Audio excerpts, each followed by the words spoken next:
Council are considering sanctions on South Sudan's parties that have failed to resolve the ongoing violence that has turned the world's youngest state into a slaughterhouse.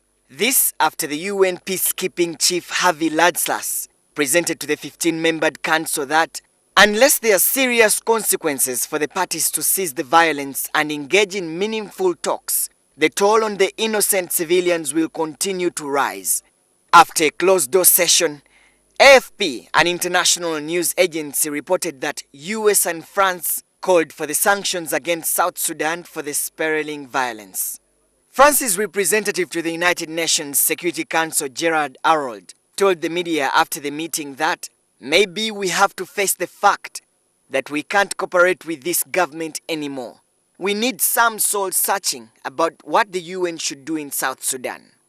While US Ambassador to the United Nations Security Council Samantha Power posted on her Twitter account that, for the sake of the people of South Sudan, the international community must sanction political spoilers and those who target civilians. China, which is also the biggest investor in South Sudan, did not give its position on the proposed sanctions, calling for more time to discuss the pros and cons. South Sudan Ambassador to Uganda Samuel Luate said that the sanctions on the government in Juba would be counterproductive. Those who are thinking of it will make it worse. Because this is a country that has no food yet.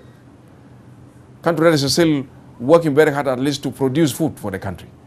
Country that is still depending on international community to bring in, food and other things. Now you want to sanction them? What about those children on the roads?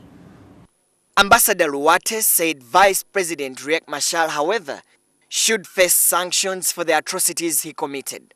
But if they are talking about these sanctions, they should then review the record of Dr. Riek Machar from the beginning until the massacre of the people in the Unity State. And if it is him, Dr. Riek Machar, then the UN or whoever should now hold him responsible and deal with him as a person with this group that is killing the people in South Sudan, but not the government who's looking for peace. These discussions come barely a week after rebel fighters killed over 200 civilians in Bentiu, shortly after capturing the oil-rich flashpoint town of Bentiu.